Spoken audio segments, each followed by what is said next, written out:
നമസ്കാരം. പുതിയൊരു വീഡിയോയിലേക്ക് മുഴുവൻ വിദ്യാർത്ഥികൾക്കും സ്വാഗതം. +1 ബോട്ടണിയിലെ ബയോളജിക്കൽ ക്ലാസിഫിക്കേഷൻ എന്ന് പറയുന്ന ചാപ്റ്ററാണ് നമ്മൾ ഡിസ്കസ് ചെയ്തുകൊണ്ടിരിക്കുന്നത്. ഈ ഒരു ചാപ്റ്ററിന്റെ ആദ്യ ഭാഗങ്ങൾ കാണാത്തവർക്കായി ആ വീഡിയോസിന്റെ ലിങ്ക് താഴെ ഡിസ്ക്രിപ്ഷനിൽ ആഡ് ചെയ്തിട്ടുണ്ട്. 5 കിങ്ഡം ക്ലാസിഫിക്കേഷൻ ആയിരുന്നു നമ്മൾ ഡിസ്കസ് ചെയ്തുകൊണ്ടിരുന്നത്. 5 കിങ്ഡം ക്ലാസിഫിക്കേഷൻ എന്ന് പറയുമ്പോൾ it includes kingdom Protista, kingdom മൊനേറ, kingdom fungi, kingdom Plantae and kingdom Animalia. അപ്പോൾ ഇത്രയും കിങ്ഡംസ് ആണ് 5 കിങ്ഡം ക്ലാസിഫിക്കേഷനിൽ വരുന്നത്. അതിൽ ഫസ്റ്റ് ഉള്ള 2 കിങ്ഡം, അതായത് കിങ്ഡം മൊനേറ അതുപോലെ തന്നെ കിങ്ഡം പ്രൊട്ടിസ്റ്റ, ഈ 2 കിങ്ഡം നമ്മൾ ഓൾറെഡി ഡിസ്കസ് ചെയ്ത് കഴിഞ്ഞതാണ്. ഇന്നത്തെ ക്ലാസ്സിൽ നമ്മൾ ഡിസ്കസ് ചെയ്യാൻ പോകുന്നത് കിങ്ഡം ഫംഗൈ. ഇനി നമുക്ക് ഫംഗസുകളുടെ ക്യാരക്ടറിസ്റ്റിക് ഫീച്ചേഴ്സ് നോക്കാം.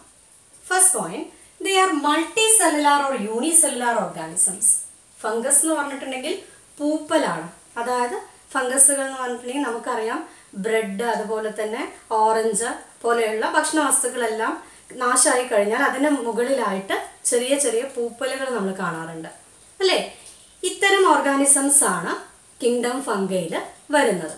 അപ്പോൾ ഫംഗസുകളുടെ ഫസ്റ്റ് പോയിന്റ് എന്ന് പറഞ്ഞാൽ they are multicellular or unicellular organisms. Most of them are multicellular organisms. അതായത് ഒരുവിധം ഫംഗസുകളെല്ലാം തന്നെ മൾട്ടിസെല്ലുലാർ ആണ്. Multicellular means they contain more than one cells. അതായത് ഒന്നിലധികം കോശങ്ങളുള്ള ജീവികളെയാണ് മൾട്ടിസെല്ലുലാർ എന്ന് പറയുന്നത്. ഓക്കെ, ഒന്നിലധികം കോശങ്ങളുള്ള ജീവികളെയാണ് മൾട്ടിസെല്ലുലാർ എന്ന് പറയുന്നത്. മൾട്ടിസെല്ലുലാർ ഓർഗാനിസംസ് അഥവാ ബഹുകോശ ജീവികൾ. അപ്പോൾ ഒരുവിധം ഫംഗസുകളെല്ലാം തന്നെ ബഹുകോശ ജീവികളാണ്. എന്നാൽ ഇതിലൊരു എക്സെപ്ഷണൽ കേസ് വരുന്നുണ്ട്. ഈസ്റ്റ് എന്ന് പറയുന്ന ഫംഗസ്, ഈസ്റ്റ് എന്താണ്?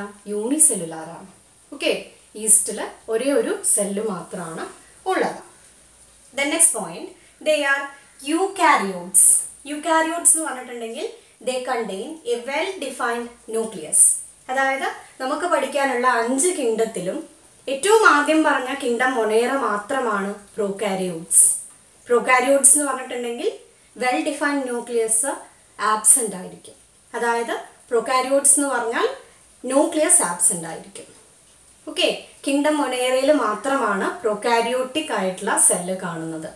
ബാക്കിയുള്ള മുഴുവൻ കിങ്ഡത്തിലും യുക്കാരിയോട്ടിക് സെല്ലാണ് കാണുന്നത്. അപ്പോൾ ഇവിടെ കിങ്ഡം ഫഞ്ചൈയിൽ കാണുന്നത് യുക്കാരിയോട്ടിക് സെല്ലാണ്. അതായത് സെല്ലിനകത്ത്, ഫംഗസുകളുടെ സെല്ലിനകത്ത് ന്യൂക്ലിയസ് പ്രസന്റ് ആയിരിക്കും. Then they are heterotrophic organisms or they show heterotrophic nutrition. Nutrition എന്ന് പറയുന്നത് ഹെറ്ററോട്രോപിക് ന്യൂട്രീഷൻ ആണ്. ഹെറ്ററോട്രോപിക് ന്യൂട്രീഷൻ എന്ന് പറഞ്ഞാൽ എന്തായിരുന്നു? കഴിഞ്ഞ ക്ലാസ്സിലൊക്കെ നമ്മൾ പറഞ്ഞിരുന്നു അല്ലേ? ഹെറ്ററോട്രോപിക് ന്യൂട്രീഷൻ എന്ന് പറഞ്ഞിട്ടുണ്ടെങ്കിൽ they depend other organisms for their food. They depend other organisms for their food. അതായത് ഭക്ഷണത്തിന് വേണ്ടി മറ്റ് ഓർഗാനിസംസിനെ ഡിപ്പെൻഡ് ചെയ്യുന്നുണ്ടെങ്കിൽ അത്തരം ഓർഗാനിസംസിനെയാണ് ഹെറ്ററോട്രോപിക് ഓർഗാനിസംസ് എന്ന് പറയുന്നത്. സ്വയം ആഹാരം നിർമ്മിക്കാനുള്ള കഴിവ് അവയ്ക്കുണ്ടാവില്ല. നമുക്കറിയാം ഗ്രീൻ പ്ലാന്റ്സ് ഒക്കെ എന്താണ്? ഓട്ടോട്രോപിക് ആണ് അല്ലേ? അവയ്ക്ക് സ്വയം ആഹാരം നിർമ്മിക്കാനുള്ള കഴിവുണ്ട്. ഫോട്ടോസിന്തസിസ് അഥവാ പ്രകാശ സംശ്ലേഷണം വഴി അവ സ്വയം ആഹാരം നിർമ്മിക്കുന്നുണ്ട്. എന്നാൽ ഇവിടെ ഫംഗസുകൾ എങ്ങനെയാണ്? അവയ്ക്ക് സ്വയം ആഹാരം നിർമ്മിക്കാനുള്ള കഴിവില്ല. So they are called as heterotrophic organisms or they show heterotrophic nutrition. In fungus chlorophyll is absent.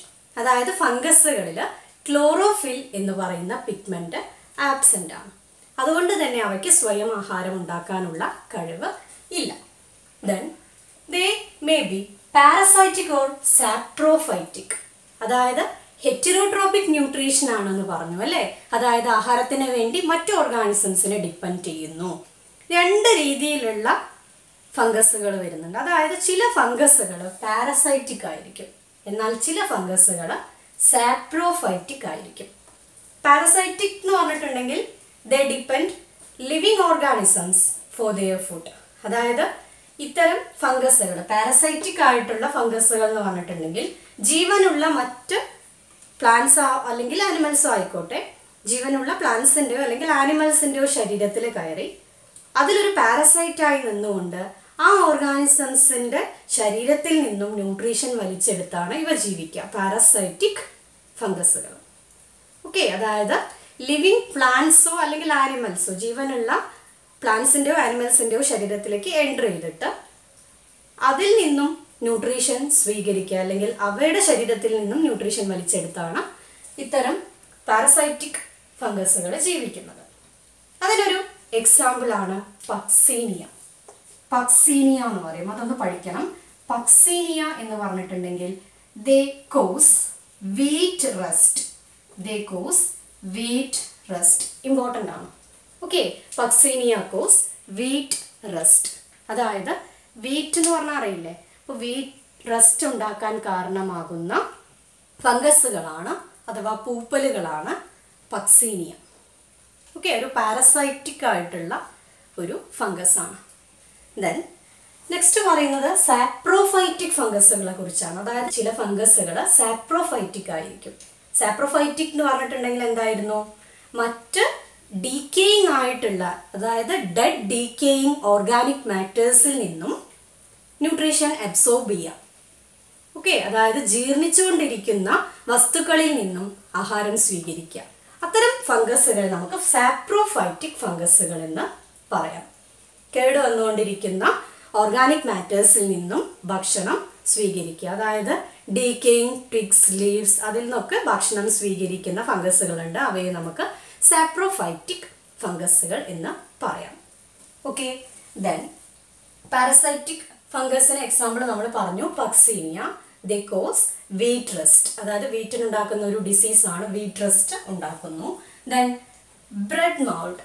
Bread mould എന്ന് പറഞ്ഞിട്ടുണ്ടെങ്കിൽ നമുക്കറിയാം, ബ്രെഡ് നാശമായി കഴിഞ്ഞാൽ അതിനു മേലെ ഒരു ബ്ലാക്ക് കളറിൽ ചെറിയ ചെറിയ സ്പോട്ടുകളായിട്ട് കാണും. ഓക്കെ, അപ്പോൾ ഈ ഒരു ബ്രെഡ് മൗൾഡിന് കാരണമാവുന്ന പൂപ്പലുകൾ അല്ലെങ്കിൽ ഫംഗസുകളെ നമുക്ക് എന്ത് പറയാം, റൈസോപ്പസ് എന്ന് പറയാം. ഈ ഒരു പേര് ഓർത്ത് വെക്കണം, റൈസോപ്പസ്. ഓക്കെ, ദെൻ ഓറഞ്ചൊക്കെ നാശമാകുമ്പോൾ, ഓറഞ്ചൊക്കെ നമ്മൾ ഒരുപാട് ദിവസം കഴിഞ്ഞ് പുറത്ത് വെച്ചിട്ടുണ്ടെങ്കിൽ ഓറഞ്ചൊക്കെ നാശമാവാൻ തുടങ്ങുമ്പോൾ അതിലും ഒരു ബ്ലാക്ക് കളറിലൊക്കെ ഉള്ള ഒരു പൂപ്പല് പോലെ കാണാൻ സാധിക്കും. അതും എന്താണ്, റൈസോപ്പസ് എന്ന് പറയുന്ന ഫംഗസുകളാണ്. ദെൻ നമ്മൾ കഴിക്കുന്ന മഷ്റൂമില്ലേ, കൂൺ എന്ന് പറയും അല്ലേ, നമ്മൾ കഴിക്കുന്ന മഷ്റൂം, ഇതൊക്കെ എന്താണ്, ഫംഗസുകളാണ്. ഓക്കെ, അപ്പോൾ ഇവിടെ ശ്രദ്ധിക്കേണ്ട ഇമ്പോർട്ടൻ്റ് ആയിട്ടുള്ള പോയിന്റ്സ് ഒരിക്കൽ കൂടി പറയാം. മൾട്ടി സെല്ലുലാർ ആണ് മെയിനായിട്ട് ഈ ഒരു ഫംഗസുകൾ എന്ന് പറഞ്ഞാൽ മൾട്ടി സെല്ലുലാർ ആണ്. എന്നാൽ യൂണിസെല്ലുലാർ ഫംഗസിന് എക്സാമ്പിൾ ചോദിക്കാറുണ്ട് എക്സാമിന്, ഇമ്പോർട്ടൻ്റ് ആണ്. ഈസ്റ്റ് അല്ലേ, ഈസ്റ്റ് യൂണിസെല്ലുലാർ ഫംഗസിന് എക്സാമ്പിൾ ആണ്. They are eukaryotic and they show heterotrophic nutrition. Then parasitic ആയിട്ടുള്ള ഒരു ഫംഗസിന് എക്സാമ്പിൾ ആണ് Puccinia, and it cause wheat rust. Then bread mould ഉണ്ടാക്കുന്ന ഫംഗസുകളെ നമുക്ക് എന്ത് പറയാം, റൈസോപ്പസ് എന്ന് പറയാം. ഓർത്ത് വെക്കണം, റൈസോപ്പസ്. ഓക്കെ, നമ്മൾ കഴിക്കുന്ന മഷ്റൂമുകളൊക്കെ എന്താണ്, ഫംഗസുകളാണ്. അടുത്ത പോയിന്റ് നോക്കാം. Body consist of long slender thread like structures called hyphae. ആ ഒരു ടേം ഓർത്ത് വെക്കണം, ഹൈഫെ എന്ന് പറയുന്ന ടേം ഓർത്ത് വെക്കുക. Body consist of long slender thread like structures called hyphae. അതായത് ഈ ഒരു ഫംഗസുകളുടെ ശരീരം എന്ന് പറഞ്ഞിട്ടുണ്ടെങ്കിൽ long slender thread like structures ആണ്. ഇങ്ങനെ ത്രെഡ് ലൈക്ക് സ്ട്രക്ചേഴ്സ് കൂടി നിൽക്കുന്ന പോലെയാണ് ഇവയുടെ ബോഡി എന്ന് പറയുന്നത്. അപ്പോൾ ഈ ഒരു ത്രെഡ് ലൈക്ക് സ്ട്രക്ചേഴ്സ് ഒറ്റയ്ക്കായിട്ടല്ല നിൽക്കുന്നത്, അതായത് ഒരുമിച്ച ഗ്രൂപ്പായിട്ടായിരിക്കും നിൽക്കുന്നത്. Okay, and the network of hyphae is called as mycelium. ഒരിക്കൽ കൂടി പറയാം, ഇതുപോലെയുള്ള ധാരാളം ഹൈഫ എന്ന് പറഞ്ഞിട്ടുണ്ടെങ്കിൽ, അതായത് ഹൈഫ എന്ന് പറഞ്ഞിട്ടുണ്ടെങ്കിൽ സിംഗുലർ ആണ്. ഓക്കെ, ധാരാളം ഹൈഫ ഇങ്ങനെ ഗ്രൂപ്പായി നിന്നിട്ട് ഉണ്ടെങ്കിൽ അതിൻ്റെ പ്ലൂറൽ ഫോം, ഹൈഫയുടെ പ്ലൂറൽ ഫോമാണ് ഹൈഫി. ഓക്കെ, അപ്പോൾ body consist of long slender thread like structures called hyphae. ഒരു ഹൈഫ അല്ല ഉണ്ടാവുക, ധാരാളം ഒരുപാട് ഹൈഫ ഉണ്ടാവും. അപ്പോൾ നമ്മൾ അതിനെ പ്ലൂറൽ ആയിട്ട് നമുക്ക് ഹൈഫെ എന്ന് പറയാം. ഓക്കെ, ഇങ്ങനെ ധാരാളം ഹൈഫെ കൂടി ഒരു സ്ട്രക്ചർ ആയിട്ടാണ് അത് കാണപ്പെടുന്നത്. ഇതിനെ ഒരുമിച്ച് നമുക്ക് എന്ത് പറയാം? മൈസീലിയം എന്ന് പറയാം. മൈസീലിയം. അതായത് network of hyphae is called as mycelium. Okay, ഇതിന്റെ ഏതെങ്കിലും ഒരു ഭാഗം എടുക്കുകയാണെങ്കിൽ അതാണ് ഹൈഫ എന്ന് പറയുന്നത്. അങ്ങനെ ധാരാളം ഫിലമെന്റസ് ആയിട്ടുള്ള ഹൈഫ കൂടി ചേർന്നാൽ അതിന് നമ്മൾ ഹൈഫേ എന്നാണ് പിന്നെ പറയുക, അല്ലേ? അത് സിംഗുലർ അല്ല. ഹൈഫ എന്ന് പറയുമ്പോൾ സിംഗുലർ ആണ്, ഹൈഫ എന്ന് പറയുമ്പോൾ അത് പ്ലൂറൽ ഫോമിലേക്കാണ് നമ്മൾ പറയുക. അപ്പോൾ ധാരാളം ഹൈഫ കൂടി ചേർന്നിട്ടുണ്ടെങ്കിൽ അതിനെ മൈസീലിയം എന്ന് പറയും. അപ്പൊ ഇങ്ങനെ ഒരു ചെറിയ ഭാഗം എടുത്തിട്ടുണ്ടെങ്കിൽ ഇതാണ് ഹൈഫ എന്ന് പറയുന്നത്. Okay, the hyphae are septate or aseptate. ഈ ഒരു ഹൈഫ എന്ന് പറയുന്ന സ്ട്രക്ചർ ഒന്നെങ്കിൽ സെപ്റ്റേറ്റ് ആയിരിക്കും അല്ലെങ്കിൽ അസെപ്റ്റേറ്റ് ആയിരിക്കും. അപ്പൊ എന്താണെന്ന് നോക്കാം. ചെറിയൊരു ഹൈഫ നമ്മൾ ഇങ്ങോട്ട് വരച്ചിട്ടുണ്ട്. സെപ്റ്റേറ്റ് എന്ന് പറഞ്ഞിട്ടുണ്ടെങ്കിൽ ദേ കണ്ടെയ്ൻ ക്രോസ് വോൾ, അതായത് ചെറിയ ചെറിയ ക്രോസ് വോൾ ഇതിൽ പ്രസന്റ് ആയിരിക്കും. ഓക്കെ, എന്നിട്ട് ന്യൂക്ലിയസ് ഇവിടെ ഓരോന്നിലുമായിട്ട് ഇങ്ങനെ കാണാൻ സാധിക്കും. ഇതാണ് സെപ്റ്റേറ്റ് എന്ന് പറയുന്ന കണ്ടീഷൻ. അതായത് സെപ്റ്റകൾ പ്രസന്റ് ആയിരിക്കും, ധാരാളം സെപ്റ്റകൾ പ്രസന്റ് ആയിരിക്കും, അല്ലെങ്കിൽ ധാരാളം ക്രോസ് വാളുകൾ പ്രസന്റ് ആയിരിക്കും. എന്നാൽ ചില ഹൈഫകളിൽ എങ്ങനെയായിരിക്കും? ഇതുപോലെയുള്ള ക്രോസ് വാളുകളൊന്നും ഉണ്ടായിരിക്കില്ല. ന്യൂക്ലിയസ് ഇങ്ങനെ മാത്രം ന്യൂക്ലിയസ് ആയിട്ട് ഇങ്ങനെ നിൽക്കും. പക്ഷെ ഇങ്ങനെയുള്ള സെപ്റ്റകളോ അല്ലെങ്കിൽ ക്രോസ് വാളുകളോ ഉണ്ടായിരിക്കില്ല. അതിനെയാണ് അസെപ്റ്റേറ്റ് എന്ന് പറയുന്നത്.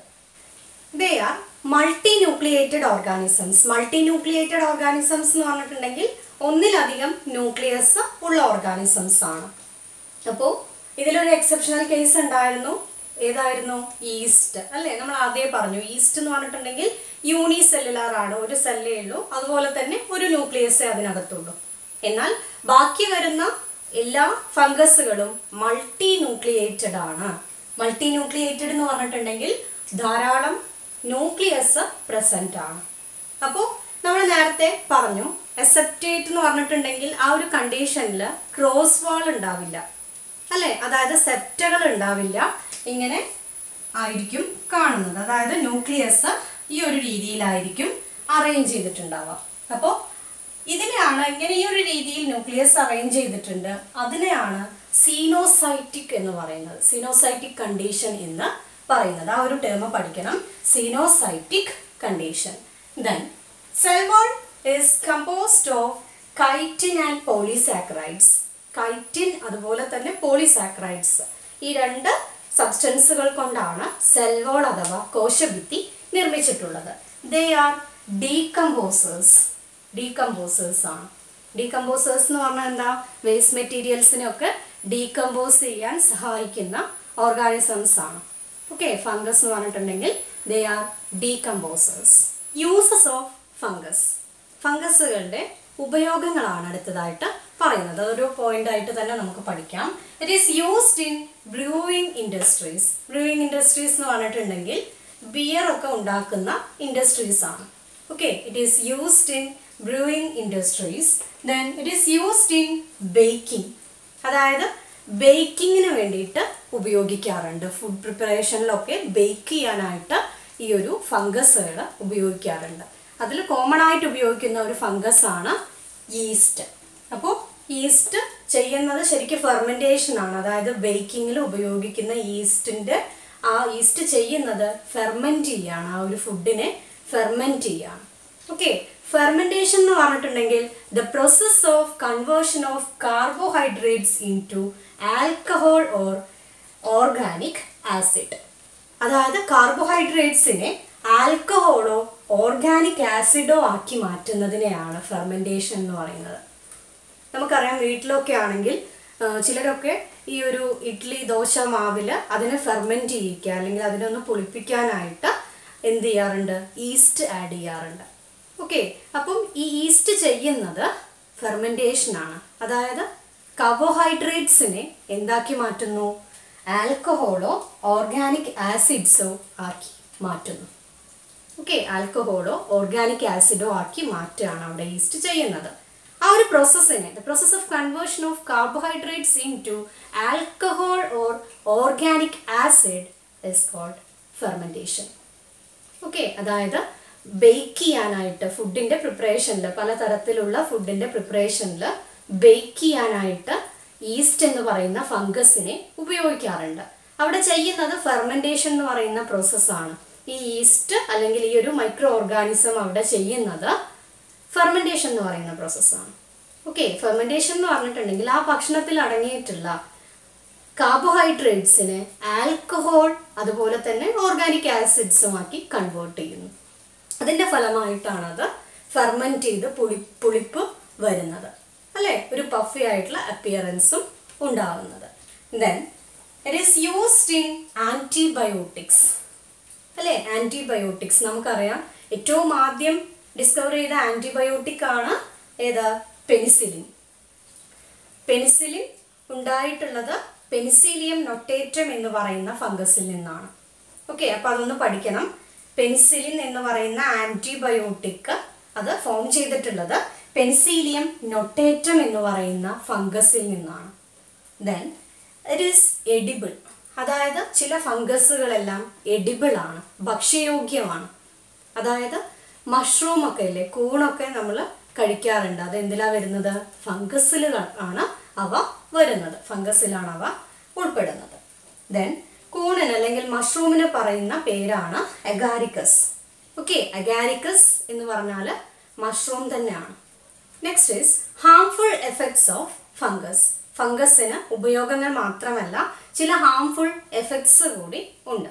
എന്തൊക്കെയാണെന്ന് നോക്കാം. First point, they may be pathogenic to plants, animals and human beings. അതായത് പാത്തോജനിക് ആണ്. പാത്തോജനിക് എന്ന് പറഞ്ഞാൽ എന്തായിരുന്നു? പാത്തോജനിക് എന്ന് പറഞ്ഞാൽ ഡിസീസ് ഉണ്ടാക്കാൻ കഴിവുള്ള ഓർഗാനിസംസ് ആണ്. ഓക്കെ, അതായത് പാത്തോജൻ എന്ന് പറഞ്ഞിട്ടുണ്ടെങ്കിൽ ഡിസീസ് കോസിങ് ഓർഗാനിസംസ് ആണ് പാത്തോജൻ. പാത്തോജൻ എന്ന് പറഞ്ഞിട്ടുണ്ടെങ്കിൽ ഡിസീസ് കോസിങ് ഓർഗാനിസംസ് ആണ്, അസുഖം ഉണ്ടാക്കുന്ന ഓർഗാനിസംസ് ആണ്. ഓക്കെ, അപ്പോൾ ഇവിടെ ഫംഗസുകൾ എന്ന് പറഞ്ഞാൽ ചില ഫംഗസുകൾ ഉപയോഗമുള്ളവയുണ്ട്, അതുപോലെ തന്നെ ചില ഫംഗസുകൾ പാത്തോജനിക് ആണ്. പാത്തോജൻ എന്ന് പറഞ്ഞിട്ടുണ്ടെങ്കിൽ രോഗകാരികളാണ്. ഓക്കെ, പാത്തോജനിക് ആയിട്ടുള്ള ഫംഗസുകളും ഉണ്ട്.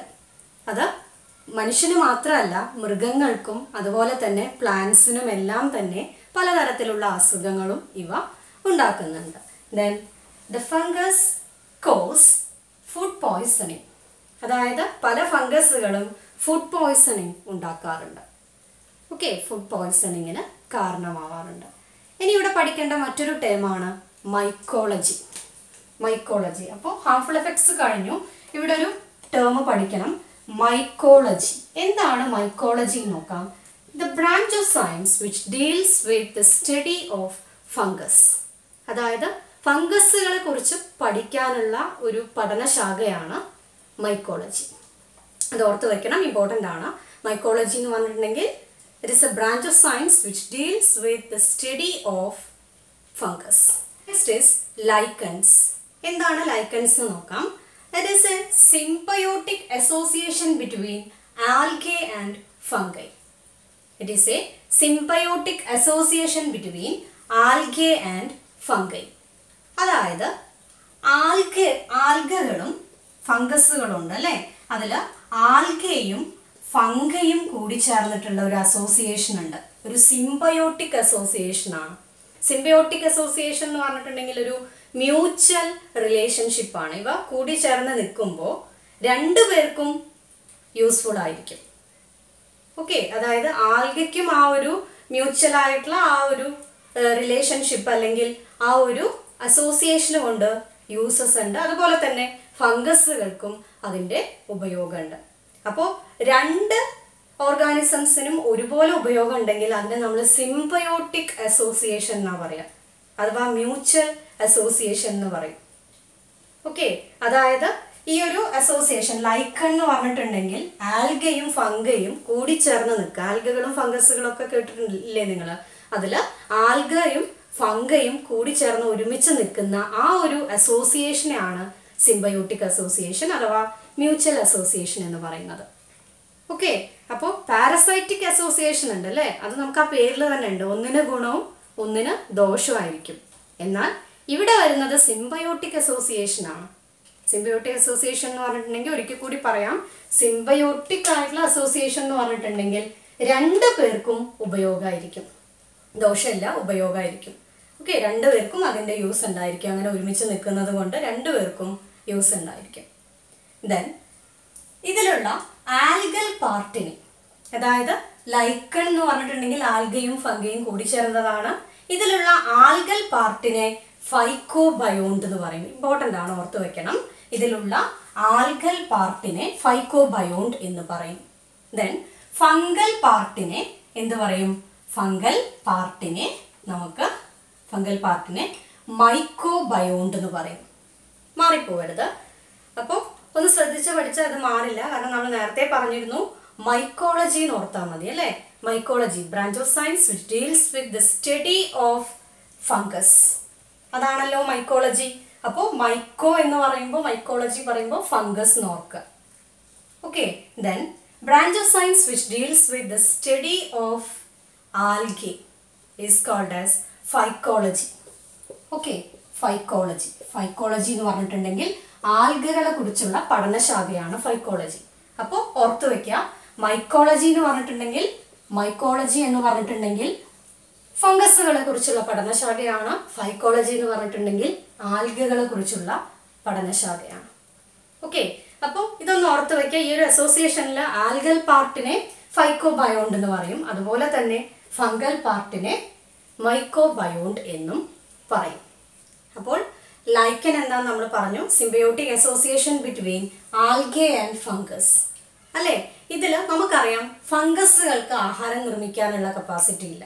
അപ്പോൾ ഈ ഒരു അസോസിയേഷൻ വഴി ആൽഗകൾ ഭക്ഷണം നിർമ്മിച്ചിട്ട് ആ ഭക്ഷണമാണ് ഫംഗസുകൾ സ്വീകരിക്കുന്നത്.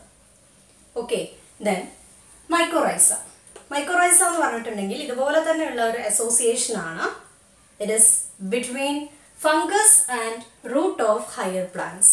അതായത് ഫംഗസും റൂട്ട് ഓഫ് ഹയർ പ്ലാന്റ്സും തമ്മിലുള്ള ഒരു അസോസിയേഷൻ, ഫംഗസും റൂട്ട് ഓഫ് ഹയർ പ്ലാന്റ്സും കൂടി ചേർന്നിട്ടുള്ള ആ ഒരു അസോസിയേഷനെയാണ് മൈക്കോറൈസ എന്ന് പറയുന്നത്.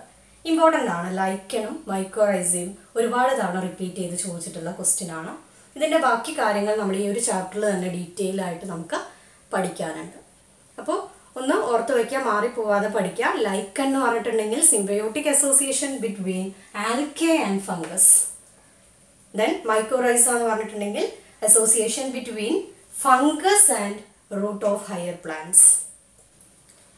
ഈ ഒരു ചാപ്റ്ററിലെ ബാക്കി ഭാഗങ്ങൾ നമുക്ക് അടുത്ത ക്ലാസ്സിൽ ഡിസ്കസ് ചെയ്യാം.